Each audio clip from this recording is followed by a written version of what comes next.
اب سوال و جواب ہم شروع کرتے ہیں۔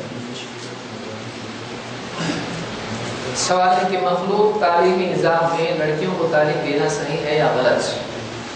بہتر ہے کہ ہم ایسے اسکول میں بچیوں کو داخل کریں جہاں پر صرف بچوں کی تعلیم ہوتی ہے۔ اگر ایسا کوئی اسکول ہے جہاں پر حفاظت بچیوں کی ہے اور اس میں ایسا معاملہ نہیں ہے جس میں شر ہوتا ہے تو اس میں مجبوری کے ساتھ گنجائش ہے، لیکن بہتر یہ ہے کہ ایسا نہیں کرنا چاہیے۔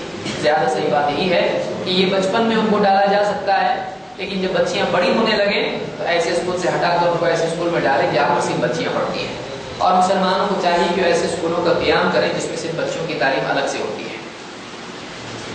دوران ملازمت پردے کا اہتمام ممکن نہیں، ایسی صورت میں ملازمت صحیح ہے یا نہیں؟ صحیح نہیں ہے۔ اگر ملازمت آپ کو پردہ چھڑاتی ہے تو آپ کو اپنے آپ کو اس ملازمت سے چھڑانا چاہیے۔ ملازمت اگر ہمارا دین ہم سے چھینتی ہے تو ہم دین چھوڑ کے ملازمت کریں، صحیح نہیں ہے۔ مشرکین کے معصوم بچوں کے بارے میں بتائیں، کیا وہ جنت میں داخل ہوں گے اگر وہ بچپن میں وفات پا جائیں؟ اللہ کے نبی صلی اللہ علیہ وسلم کی ایک حدیث ہے جس کو سیوطی نے الجامع الصغیر میں ذکر کیا ہے اور شیخ الالبانی نے حسن کہا ہے۔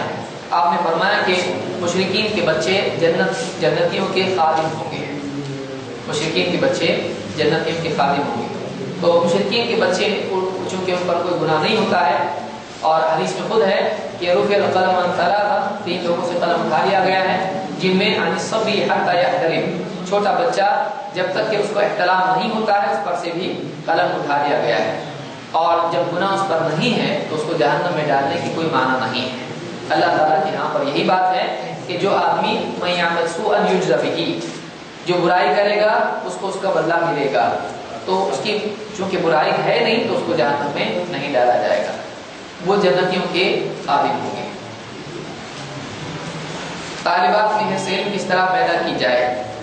طالبات میں حسن علم پیدا کرنے کے لیے علم کے فضائل ان کے سامنے بیان کیے جائیں، اور علم کے دنیاوی اور اخروی نتائج اور فوائد ان کے سامنے رکھے جائیں، اور ان کے سامنے دعوت کی اہمیت بتائی جائے، معاشرے کی اصلاح میں ان کا خواتین کا کردار ان کے سامنے رکھا جائے، امہات المؤمنین اور خواتین اسلام جو بھی گزری ہیں ان کی جو علمی خدمات ہے ان کو ان کے سامنے ذکر کیا جائے، اور اپنے بعد علم چھوڑنے پر اجر کے وعدے جو اللہ کے نبی صلی اللہ علیہ وسلم نے کیے ہیں وہ ان کے سامنے رکھے جائیں، اور اسی طرح سے بچوں کی ذمہ داری کا احساس ان کو دلایا جائے تاکہ وہ علم حاصل کریں۔ تو ہر اعتبار سے، اپنی ذات کے اعتبار سے، اپنے شوہر اور اپنی اولاد کے اعتبار سے، معاشرے کے اعتبار سے، ہر اعتبار سے علم کی اہمیت اپنی جگہ ہے، اور اپنے بعد آدمی اگر چاہے وہ مرد ہو یا عورت ہو علم چھوڑ جائے اس کا ثواب اس کو قیامت تک ملتا رہے گا، اگر علم قیامت تک اس کا باقی ہے۔ سوال ہے کہ لوگ کہتے ہیں ہماری لڑکیاں تجارت کیوں نہیں کر سکتی؟ حضرت خدیجہ نے بھی تو تجارت کی تھی۔ گھر میں بیٹھ کے اگر کوئی تجارت کرتا ہے یا ایسی جگہ جہاں پر مرد نہیں ہوتے ہیں تو کوئی مسئلہ نہیں، تجارت کر سکتی ہیں، لیکن کمپنی میں جا کے بے پردگی کے ساتھ اگر کوئی تجارت کرتی ہے تو ایسی تجارت خدیجہ رضی اللہ عنہ نے نہیں کی ہے۔ سوال ہے کہ لڑکی دنیاوی علم حاصل کرنے کے لیے اکیلے سفر کر سکتی ہے یا نہیں؟ کوئی بھی عورت، لڑکی ہو یا عورت، وہ بغیر محرم کے سفر نہیں کر سکتی ہے۔ ایسا سفر جس میں قصر ہوتا ہے ایسا سفر وہ نہیں کر سکتی ہے، ایک دن رات کا سفر وہ ایسا نہیں کر سکتی جس میں اس کا محرم نہ ہو۔ ہاں اپنی ہی بستی سے قریب اگر کسی بستی میں جاتی ہے تو ایسا سفر مختصر جس کو آپ سفر بھی نہیں کہہ سکتے ایسی جگہ وہ جا آ سکتی ہے۔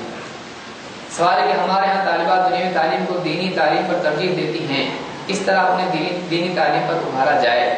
دینی تعلیم کا بہترین نظام بنایا جائے، خصوصی طور پر ان کے لیے انتظامات کیے جائیں، بہترین سلیبس، بہترین نصاب ان کے لیے بنایا جائے، اور ان کو رغبت دی جائے، انعامات وغیرہ ان کو تقسیم کیے جائیں، اور ایک اچھا خاصا نظام خواتین کے لیے لائبریری وغیرہ بنائی جائے، جو بھی کیا جا سکتا ہے۔ اگر آپ ان کے لیے خصوصی انتظام کریں گے تو ان میں بھی رغبت آئے گی۔ کیا بچوں کے کھلونے جو جانوروں کی تصویروں پر مبنی ہوتے ہیں گھر میں رکھنا جائز ہے؟ جائز ہے، بشرطے کہ اس میں کوئی ایسا معاملہ نہ ہو جو قباحت اس کے اندر ہو۔ مثلا ایسی گڑیا جس میں یعنی گڑیا کا جسم بالکل نمایاں ہو، جیسے ڈاربی یعنی وغیرہ جو بھی ڈالز آتی ہیں، بابی وغیرہ ہوتی ہیں، تو وہ اس طرح کی جو گڑیا ہوتی ہے وہ نہیں ہونا چاہیے۔ اس میں بچوں کو بچپن ہی سے بہت ساری چیزیں معلوم ہوتی جو نہیں ہونا چاہیے۔ ہاں اگر موٹے موٹے بھونڈے قسم کے کھلونے ہیں ٹھیک ہے، کوئی مسئلہ نہیں ہے۔ حضرت عائشہ رضی اللہ عنہ کا ایک گھوڑا تھا جس میں پر تھے، اس سے معلوم ہے جاندار کا بھی کھلونا رکھا جا سکتا ہے۔ اللہ کے نبی صلی اللہ علیہ وسلم نے اس کو دیکھ کے انکار نہیں کیا۔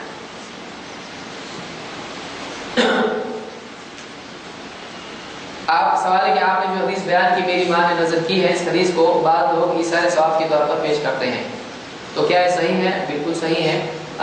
شیخ عثیمین وغیرہ نے اور دوسرے علماء نے بھی اس طرح کی حدیثوں سے استدلال کیا ہے کہ اگر اولاد اپنے ماں باپ کی طرف سے کوئی نیکی کرے جس میں صدقے کا پہلو پایا جاتا ہے تو اس کو ثواب، ان کو ماں باپ کو ثواب ملے گا، اور اولاد اگر ماں باپ کی طرف سے حج یا عمرہ یا اس طرح کی کوئی عبادت کرتی ہیں تو ان کو ثواب ملے گا، بشرطے کہ اس کا ثبوت ہو۔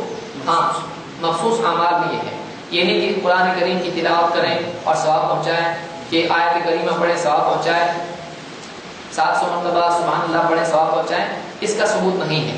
صدقات کا ثواب ملتا ہے، اس طرح سے اہل علم نے کہا ہے۔ ابن کثیر نے بھی وَأَلَّيْسَ لِلْإِنسَانِ إِلَّا مَا سَعَىٰ کے تحت یہ بات کہی ہے، اور امام شافعی کا قول بھی اس سلسلے میں ذکر کیا ہے۔ تو جن چیزوں کا ثبوت ہے ان کے بارے میں کہا جا سکتا ہے، باقی چیزوں کو اس پر قیاس کرنا صحیح نہیں ہے۔